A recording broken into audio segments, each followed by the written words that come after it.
В эфире Канашского телевидения информационный выпуск «Вести недели», в студии Евгения Карпчева. Здравствуйте.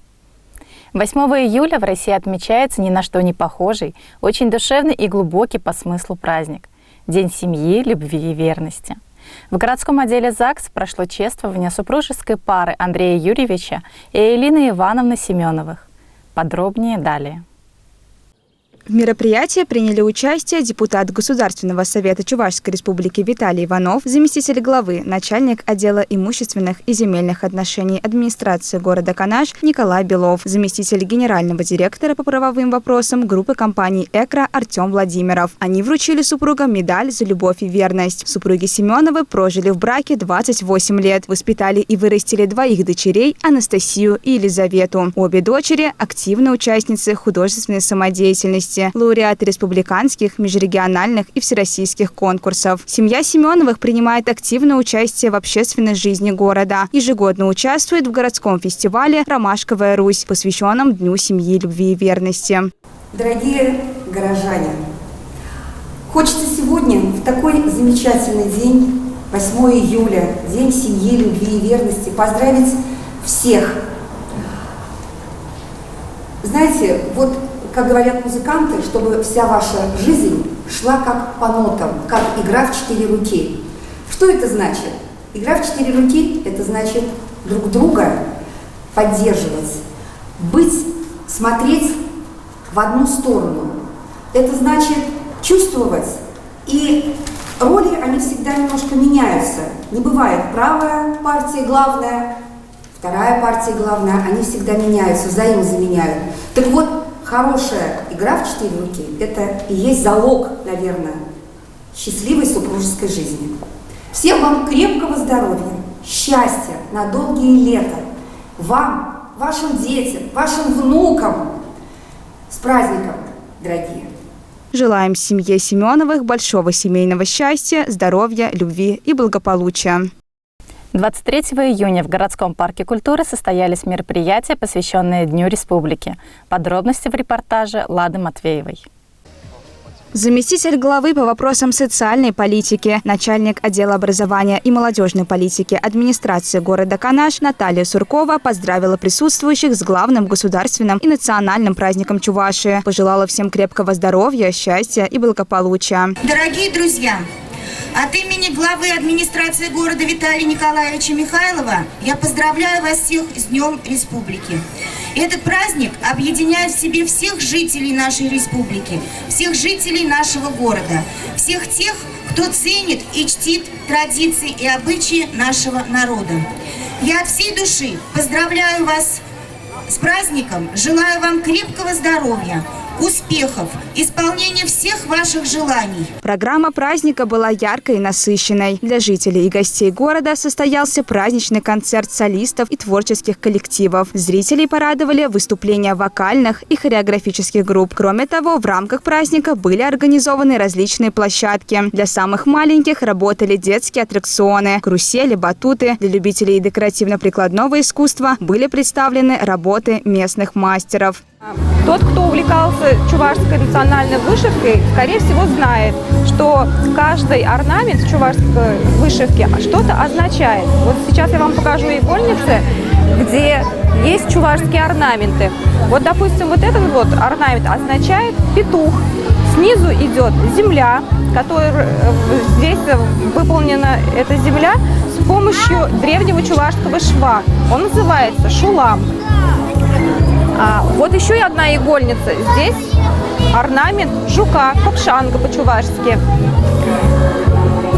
А вот эта игольница здесь как настоящая картина. Снизу идет орнамент земля, которая обозначает.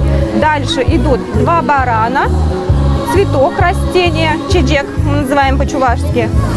И красные горы, вот треугольники красные, это горы и звезды на небе.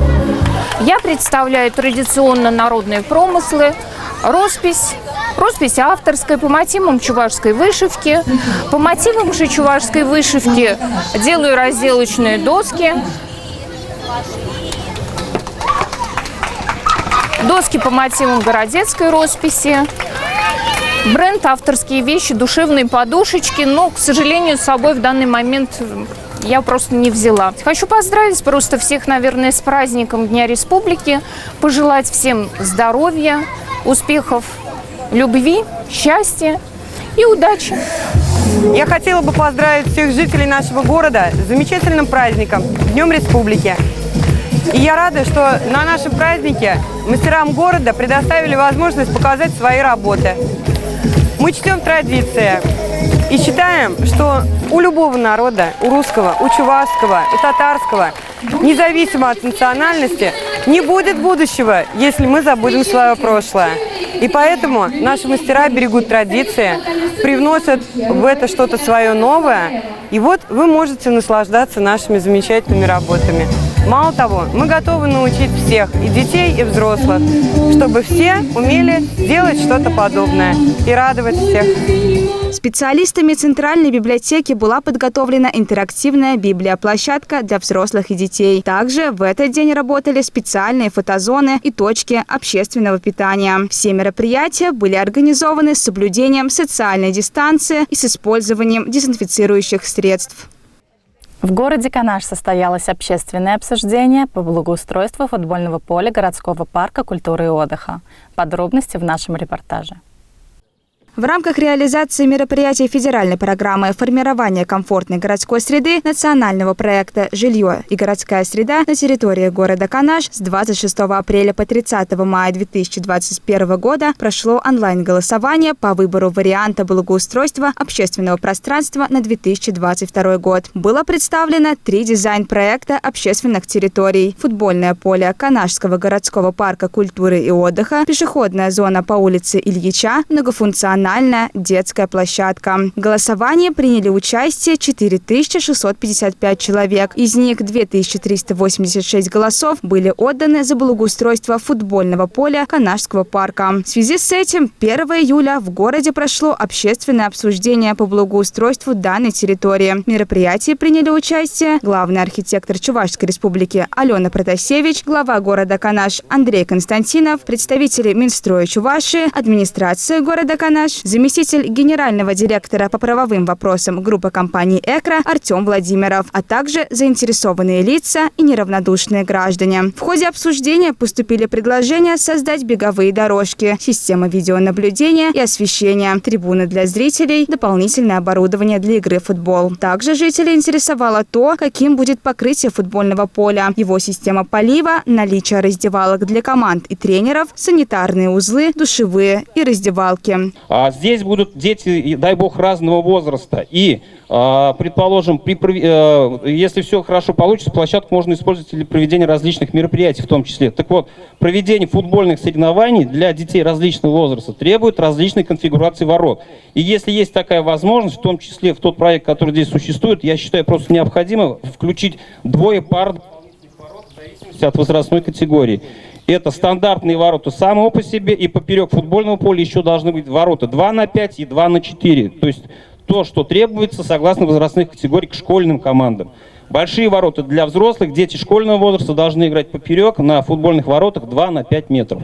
Если все это удастся осуществить, я буду самым счастливым человеком в городе Канаш. По результатам общественного обсуждения проект будет доработан. Поступившие предложения и замечания к проекту будут направлены в Минстрой Чувашии для дальнейшей обработки и учета в работе.